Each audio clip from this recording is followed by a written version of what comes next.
السلام علیکم۔ اللہ نے اگر دل دعاؤں کی جانب موڑا ہے تو کچھ تو ہے جو اس نے بدلنے کا سوچا ہے۔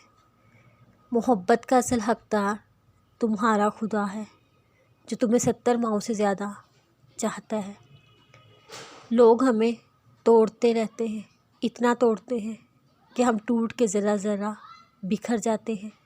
اس ذرے ذرے کو اللہ اپنی محبت سے اتنا مضبوط جوڑتا ہے کہ دوبارہ ہمیں دنیا کی کوئی طاقت نہیں توڑ سکتی۔ اللہ خوب جانتا ہے تم کتنی تکلیف سے گزر رہے ہو۔ اللہ ہمیں آزمائش میں ڈال کر ہمیں بہت سی نعمتوں سے نوازتا ہے۔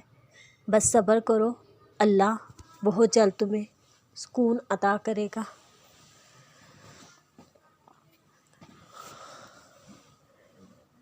تمہیں کیوں لگتا ہے کہ وہ تمہیں بے یار و مددگار چھوڑ دے گا؟ تمہیں کیوں لگتا ہے وہ تمہاری زندگی کو ایسے بے رنگ چھوڑ دے گا؟ دیکھنا بہت جلد اللہ تمہارے لیے آسانیاں پیدا کرے گا۔ دیکھنا اللہ تمہاری زندگی میں خوشیوں کے رنگ بھر دے گا۔ آمین۔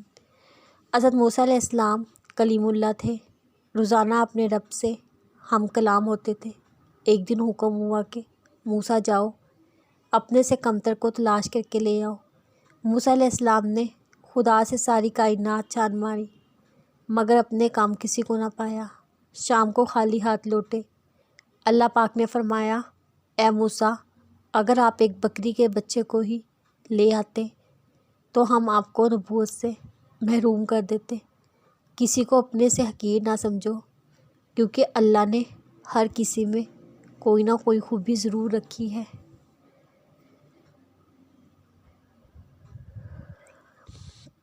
آزمائش ان کے لیے ہوتی ہے جنہیں اللہ چاہتا ہے۔ صبر وہ کرتے ہیں جنہیں اللہ سے محبت ہو اور یقین ہو کہ وہ ایک نہ ایک دن کن فرما دے گا۔ رجوع اور عروج میں 4 حروف ایک جیسے ہیں۔